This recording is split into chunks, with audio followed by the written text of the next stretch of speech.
प्रणाम उत्तराखंड। जिस प्रकार से टैगलाइन डाली है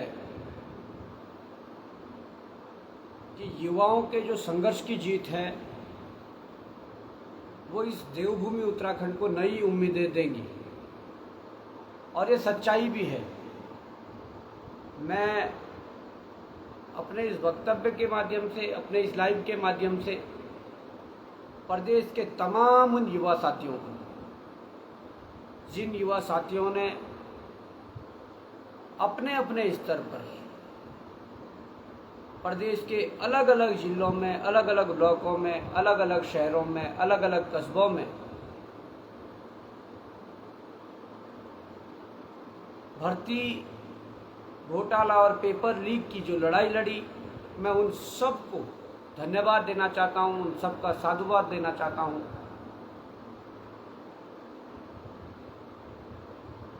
अगर उत्तराखंड के इतिहास में देखा जाए तो पहली दफा एक आंदोलन जिसकी चिंगारी सुलगती है और वो चिंगारी पूरे प्रदेश के अंदर जाकर अलग अलग स्थानों पर संघर्ष के रूप में सामने आती है। इसके लिए उत्तराखंड बेरोजगार संघ, उनके अध्यक्ष राम कंडवाल जी, उपाध्यक्ष सुरेश जी, या तमाम वो युवा साथी जिन्होंने इसके लिए संघर्ष किया, जिन्होंने इसके लिए तमाम प्रकार की क्रिया की, मैं बताना चाहता हूँ कि एक एक वो साथी, जो ये वो युवा रहा हो, अभिभावक रहा हो, हमारी मातृशक्ति रही हो, या वो व्यक्ति रहे हो जिन्होंने आंदोलन को प्रत्यक्ष अप्रत्यक्ष रूप से सहयोग किया। पहली बार हुआ कि जब किसी संगठन के द्वारा एक कॉल हुई और उस संगठन के बैनर तले विपक्ष और सत्ता दोनों को आना पड़ा, और इसीलिए मैं कहता हूं ये युवाओं की बहुत बड़ी जीत है। प्रदेश भर में क्रेडिट लेने के लिए होड़ मची हुई है। जो लोग कल तक कहते थे ये माओवादी है, ये नक्सलवादी है, ये हिंदू विरोधी है, या इसके अलावा कहते थे कि वहाँ बैठे हुए सब अनपढ़ हैं, या इसके अलावा अन्य बातें जो कई लोगों के द्वारा कही गई, मैं उन्हें भी कहना चाहता हूँ कि ये युवाओं का संघर्ष था, पेवर युवाओं की लड़ाई थी, जिसमें सहयोग के रूप में अभिभावक गणों द्वारा, बड़ी संख्या में मातृशक्ति द्वारा, बड़ी संख्या में सामाजिक संगठनों द्वारा, पूर्व सैनिकों द्वारा सहयोग किया गया, समर्थन किया गया, जिससे कि अंजाम तक पहुंच पाया। और मैं अभी भी कहता हूं कि इस प्रकार की लड़ाइयां जो अपने अधिकारों के लिए, अपने हकों के लिए जो होती है, इसके लिए सदैव आगे आना चाहिए। युवाओं ने आगे आकर इस लड़ाई को लड़ा, उन्होंने दिखाया कि कैसी भी सत्ता हो, कोई भी सत्ता हो, यदि मांगे जायज है, यदि आपके अंदर अनुशासन है, तो निश्चित ही उस लड़ाई को अंजाम तक पहुंचाया जा सकता है और वो लड़ाई जीती जा सकती है। आज क्रेडिट लेने के लिए मैं देख रहा था पूरे प्रदेश के भीतर बड़े बड़े होल्डिंग, बड़े बड़े पोस्टरबाजी, राजनीतिक दलों के कार्यालय को आगे पटाखे बम फोड़कर आतिशबाजी की जा रही है, और ये उन्हीं के द्वारा की जा रही है जो पहले मुकर रहे थे सीबीआई नहीं होनी चाहिए, जो पहले मुकर रहे थे ये युवा भटक रहे हैं, जो पहले मुकर रहे थे कि ये आंदोलन सही दिशा में नहीं है। पर मैं कहना चाहता हूँ ये पढ़ा लिखा समाज है, पढ़े लिखे युवा है, ये भूगोल भी पढ़ते हैं, इतिहास भी पढ़ते हैं, उसके साथ साथ राजनीतिक शास्त्र भी पढ़ते हैं, राजनीतिक विज्ञान पढ़ते हैं, उसमें संविधान से लेकर अनुच्छेद से लेकर कानून तक पढ़ते हैं। ये वो लोग हैं जो गुमराह होने वाले नहीं हैं। इन्हें जहाँ पर सही लगेगा ये वहाँ पर उससे सही बोलेंगे, जहाँ पर गलत लगेगा वहाँ पर वो गलत बोलेंगे। वो डिसीजन चाहे बॉबी पवार का हो, वो डिसीजन चाहे राम कंडवाल का हो, वो डिसीजन चाहे किसी का भी हो, जहाँ पर गलत होगा वहाँ पर ये युवा पढ़े लिखे हैं, ये सामने आकर उस चीज को बोलते हैं कि यहाँ पर गलत है, इसे सुधारना पड़ेगा। क्योंकि इस आंदोलन में ऐसा नहीं है कि किसी एक को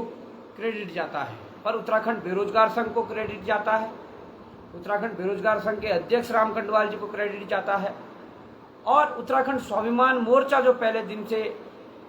बेरोजगार संघ के साथ समर्थन के रूप में डटा हुआ था, उत्तराखंड स्वाभिमान के भी एक एक सैनिक क्रेडिट जाता है। ये क्रेडिट उन लोगों को भी जाता है कि देहरादून जैसी जगह पर जिन युवा साथियों ने, वो हमारी बहनें रही हो, हमारे भाई रहे हो, छोटे रहे हो, बड़े रहे हो, जिन्होंने 8 रातें 8 दिन किस प्रकार से बिताए, किस प्रकार से संघर्ष किया, कैसे 8 दिन तक रोटी खाने को नसीब नहीं हुई, दाल चावल पुलाव और इस प्रकार से चीज़ें खाते गए और पूरे संघर्ष किया। ये क्रेडिट उन लोगों को जाता है। ये क्रेडिट उन लोगों को भी जाता है जिन लोगों ने वहाँ खड़े रहकर लोगों को पानी पिलाया, वहाँ खड़े रहकर लोगों को खाना खिलाया, वहाँ पर खाना बनाया, तमाम प्रकार की चीज़ें जो एक एक व्यवस्था, एक एक छोटी से छोटी चीज़ की व्यवस्था जिन लोगों ने करी, ये क्रेडिट उन तमाम लोगों को जाता है। देहरादून के अलग अलग जगहों पर, चाहे हल्द्वानी में भूपेंद्र कोरंगा जी की जो अनशन था उसे वो क्रेडिट जाता है। उन्हें जब हॉस्पिटलाइज किया गया तो चाहे पीयूष जोशी जी ने उस मोर्चे को संभाला, उन्हें वो क्रेडिट जाता है। कार्तिक उपाध्याय जी जो है, जो युवा हमेशा संघर्ष के लिए तत्पर रहते हैं, तैयार रहते हैं, ये ऐसे लोगों को क्रेडिट जाता है। बड़कोट में महावीर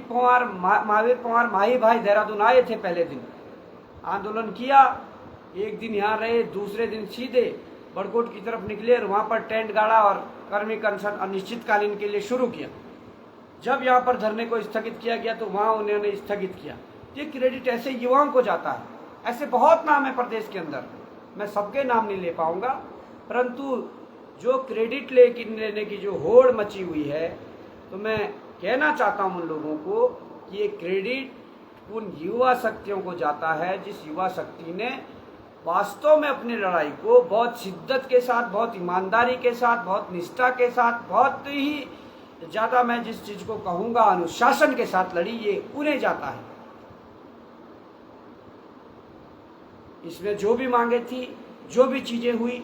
वो मैं कहना चाहता हूँ वो आप सबके सामने हुई। जो बातें हुई वो सब आपके सामने हुई। नहीं तो होता क्या है, अमूमन ये पूरा प्रदेश जानता है, ये पूरा युवा जानता है, ये सारे संगठन जानते हैं, सारे राजनीतिक दल जानते हैं कि कोई आंदोलन होता है, कोई धरना होता है, उनका डेलीगेशन जाता है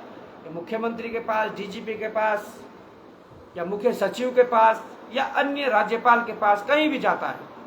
डेलीगेशन में 5 से 6 लोग जाते हैं और तय करके आते हैं कि ये मांगे मान ली गई, इन पर आश्वासन है और इस धरने को खत्म करें या क्या करें।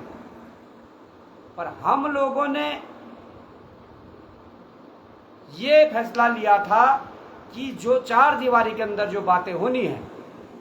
ये बातें 4 दीवारी के अंदर दफन ना रह जाएं। ये बातें कल के दिन निकल कर ना आए कि 4 दीवारी के अंदर क्या तय हुआ था, क्यों धरने को हटाया था, क्यों सारी चीजें की थी। ये चीजें 4 दीवारी के अंदर दफन ना हो जाएं, इसलिए हम लोगों ने कहा कि मुख्यमंत्री जी अगर चाहते हैं कि उत्तराखंड के युवा संतुष्ट हो, उत्तराखंड के युवाओं की जो जायज मांग है वो पूरी हो, तो मुख्यमंत्री जी को धरना स्थल पर आना पड़ेगा। और मैं धन्यवाद देना चाहूँगा मुख्यमंत्री जी को कि आप धरना स्थल पर आए, युवाओं की बात को सुना और मैं चेताना भी चाहूँगा। मैं चेताना इसलिए चाहूँगा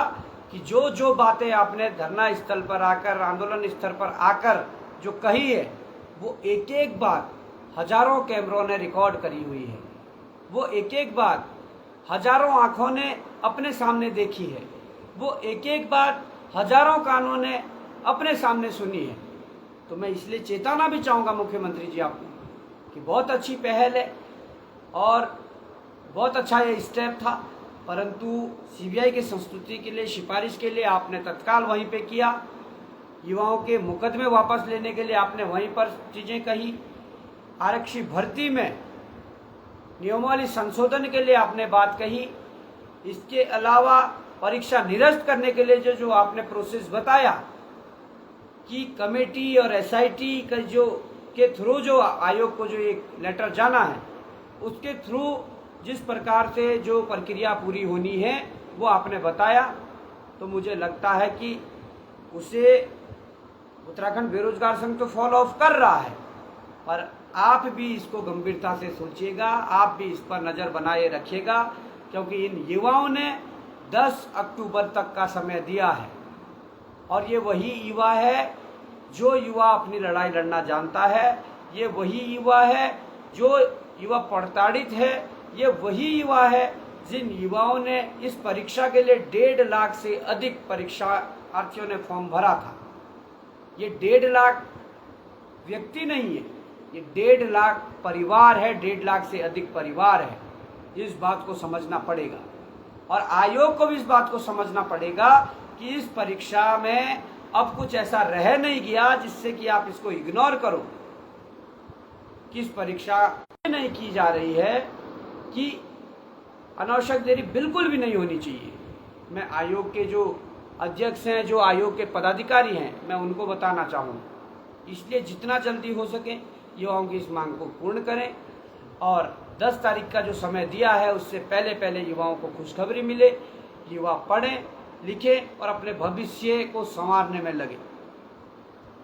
और हमने कहा कि इस प्रकार की लड़ाइयाँ ये कोई आज की लड़ाई नहीं थी। पूर्व में जब भी भर्ती घोटाले हुए, जब मैं उत्तराखंड बेरोजगार संघ के अध्यक्ष के पद पर था, हमने तब से इन लड़ाइयों को लड़ा और अंततः इस प्रदेश के युवा की जीत हुई, बेरोजगार संघ की जीत हुई, तमाम उन सभी लोगों की जीत हुई जो आंदोलन को प्रत्यक्ष और अप्रत्यक्ष रूप से समर्थन करते हैं। पर आप लोगों को यह भी विश्वास दिलाता हूँ कि जिस प्रकार से लड़ाइयाँ लड़ी है पूर्व में, वर्तमान समय में हम संघर्ष कर रहे हैं और भविष्य में भी आपको मैं बताना चाहूँगा कि इस प्रकार के संघर्ष वो बेरोजगारों के लिए हो, वो यहाँ के शिक्षा स्वास्थ्य के लिए हो, वो उत्तराखंड के किसी भी मुद्दे पर हो, यहाँ के जल जंगल जमीन के लिए हो, रोजगार के लिए हो, तमाम इन मुद्दों पर आपका ये भाई, आपका ये बेटा हमेशा इस प्रकार की लड़ाई को लड़ने का काम करेगा और करता रहेगा। कल बॉबी पवार बेरोजगार संघ में थे, आज स्वाभिमान मोर्चा में हैं। इसके अलावा हम कभी भी यदि इस प्रदेश के भीतर विपक्ष के रूप में या सत्ता के रूप में यदि कभी काबिज होते हैं तो मैं अपने इन नौजवान साथियों को, अपने इन बेरोजगार साथियों को, इनके अभिभावकों को ये विश्वास जरूर दिलाना चाहता हूँ कि आपका ये बेटा, आपका ये भाई इन नौजवानों के आंखों में आंसू नहीं आने देगा। इन नौजवानों के हकूकों को नहीं मरने देगा, इनके अधिकारों पर कुठाराघात नहीं करने देगा। क्योंकि हम लोगों ने बड़े करीब से इन लड़ाइयों को देखा है। हम लोग जूझते जूझते यहाँ तक पहुँचे हैं, हम लोग संघर्ष करते करते यहाँ पहुँचे हैं। हम सब जानते हैं कि एक गरीब परिवार से निकला हुआ बच्चा, एक बेरोजगार, उसके लिए कितना संघर्ष और कितनी तपस्या, कितना तप वो करता है, तब जाकर वो अपने उस मंजिल को पाता है जिसके सपने कई वर्षों से उसके द्वारा और उसके माँ बाप द्वारा देखे जाते हैं। और मैं चाहता हूं कि हमारे जितने स्टूडेंट हैं वो स्टूडेंट के रूप में अपने अंदर वो सारे गुण लाएं जिससे कि उनके माता पिता को, उनके अभिभावकों को गर्व महसूस हो, फक्र हो। कहते हैं काक चेष्टा भको ध्यानम स्वनिंद्रा ततेव च अल्पहारी ग्रह त्यागी विद्यार्थी पंचलक्षण। तो ये तमाम प्रकार के जो गुण हैं इन्हें हमारा युवा अपने अंदर समाहित करे, इस पद चिन्हों पर चले, और जब जब आपके अधिकारों पर कुठाराघात होगी तब तब मुझे उम्मीद है कि जिस बेरोजगार संघ को कई वर्षों पूर्व हमारे और हमारे साथियों द्वारा खड़ा किया गया था, वो बेरोजगार संघ आपका मददगार साबित होगा। बेरोजगार संघ के निकला हुआ एक एक नौजवान, वो चाहे राजनीति के क्षेत्र में गया हो, वो चाहे किसी विभाग के माध्यम से कर्मचारी या अधिकारी बना हो, वो एक एक व्यक्ति जो बेरोजगार संघ से निकला हुआ व्यक्ति है, वो आज किसी भी पद पर हो, या कर्मचारी के रूप में, अधिकारी के रूप में, नेता के रूप में, समाज सेवक के रूप में, बेरोजगार संघ से निकला हुआ एक एक व्यक्ति आप लोगों के समस्या को हल करने के लिए, आप लोगों के लड़ाई को लड़ने के लिए तत्पर रहेगा। और मैं चाहता हूं कि इस प्रकार से बेरोजगार संघ में जिस प्रकार से लोग जुड़ रहे हैं, युवा जुड़ रहे हैं, काम कर रहे हैं, तो ये बहुत बड़ी जीत है। और मैं कहना चाहता हूं कि जिस मीडिया के साथी ने भी, जिन मीडिया कर्मियों ने भी इस आंदोलन को बड़ा चढ़ाकर दिखाया, बहुत अच्छी तरीके से हमें प्राथमिकता दी, हम लोगों को स्पेस दिया, मैं उनका भी धन्यवाद करना चाहता हूं। वो चाहे हमारे स्थानीय जो चैनल है वो हो, वो चाहे नेशनल मीडिया हो वो हो, जिन्होंने इस आंदोलन को धार दी, जिन्होंने इस आंदोलन को दिखाया, मैं उन सब मीडिया कर्मियों के लिए भी धन्यवाद देना चाहता हूं, हृदय की गहराइयों से आभार प्रकट करना चाहता हूं। परंतु मैं एक मैसेज भी देना चाहता हूं कि जनता की जब भी लड़ाई हो, सच्चे मुद्दों पर जब भी लड़ाई हो, मीडिया को बढ़ चढ़कर इस पे हिस्सा लेना चाहिए, मीडिया को बढ़ चढ़कर उस खबर को दिखाना चाहिए। नहीं तो कुछ घटनाएं हैं ऐसी, कुछ चीज़ें हैं ऐसी कि अगर जो जनता की आवाज़ नहीं उठाते हैं, जो जनता की बात को नहीं रखते हैं, उनका विरोध भी होता है, हुआ है।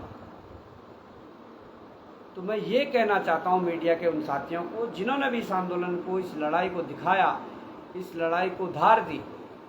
उनके लिए हृदय की गहराई से आभार और धन्यवाद। और मैं तमाम उन साथियों को फिर से कहना चाहता हूँ, प्रदेश भर के जो साथी हैं, आप एकजुटता बनाए रखें, आप संपर्क हम लोगों से बनाए रखें, और इस लड़ाई को लड़ने के लिए अगर कोई ऐसी जरूरत और पड़ती है, सबसे पहले हम सभी लोग उसका नेतृत्व करेंगे, हम सबसे पहले उस चीज़ के लिए तैयार हैं। और एक मेरा विशेष निवेदन प्रदेश भर के छात्रों से, उनके अभिभावकों से या प्रदेशवासियों से हैं कि अब सीबीआई की संस्तुति हुई है तो सीबीआई आएगी, और मैं चाहता हूं सीबीआई आए, और जिसके पास जिस प्रकार की भी जानकारी है भर्ती घोटालों और सीबीआई पेपर लीक के मामले में, जिस व्यक्ति के पास भी जिस प्रकार की जानकारी है, जिस व्यक्ति के पास जिस प्रकार के तथ्य है, एविडेंस हैं, वो उत्तराखंड बेरोजगार संघ को प्रोवाइड करवाए, बॉबी पवार को उपलब्ध करवाए। तो मैं कहना चाहता हूँ इससे आसानी होगी भर्ती घोटालों की जांच के लिए, इससे आसानी होगी उन लोगों तक पहुँचने के लिए जिन लोगों ने यहाँ के युवाओं का भविष्य बेचा है। इसके लिए मैं चाहता हूँ कि आप तक पहुँचा जाएगा सोशल मीडिया के माध्यम से, सोशल मीडिया के माध्यम से कुछ नंबर, कुछ ईमेल आईडी सार्वजनिक की जाएगी, जिस पर आप उन तथ्यों को, उस जानकारी को भिजवा सकते हैं, जिससे कि सीबीआई हो या कोई और जांच एजेंसी हो, वो उन तक आसानी से पहुंच सके, उन पर कार्रवाई कर सके जिन्होंने इतने लंबे समय से युवाओं के भविष्य को बेचा है, हम सब के भविष्य को बेचा है। हम लोग खुद पढ़ने वाले छात्र थे, हम खुद सरकारी सेवा में जाना चाहते थे, परंतु जिस प्रकार का एक रवैया, जिस प्रकार का एक रिवाज बन गया था इस प्रदेश में, पैसों के बल पर नौकरी पाना, तो मैं समझता हूँ कि हम लोगों के भविष्य को तोड़कर जिन लोगों ने ऐसा काम किया, उन सबके बारे में जिसके पास जो जानकारी है, जिसके पास जो तथ्य है, वो जरूर उत्तराखंड बेरोजगार संघ को, उत्तराखंड स्वाभिमान मोर्चा को, राम कंडवाल को, बॉबी पवार को या तमाम अन्य लोगों को आप दे सकते हैं। और इसके लिए 1-2 दिन में कोई कुछ नंबर, व्हाट्सएप नंबर या ईमेल आईडी सार्वजनिक की जाएगी, जिस पर आप अपने उन तथ्यों को भेज सकते हैं। तो मैं यही कहना चाहूँगा कि इस पूरे लड़ाई में युवाओं की बड़ी जीत हुई है, युवा जीता है और युवाओं के हौसले बढ़े हैं और एक नई रीत प्रदेश के अंदर आई है कि कितनी भी ताकतवर सरकार हो, कितनी भी बड़ी सरकार हो, कोई भी व्यक्ति हो, अगर युवा लड़ेगा, यदि यहाँ का व्यक्ति लड़ेगा सच्ची मांगों के साथ, तो वो जीतेगा। ये एक एग्जाम्पल सेट हो गया है। तो मैं सभी साथियों का एक बार पुनः धन्यवाद देना चाहूँगा और जय हिंद, जय भारत, जय उत्तराखंड।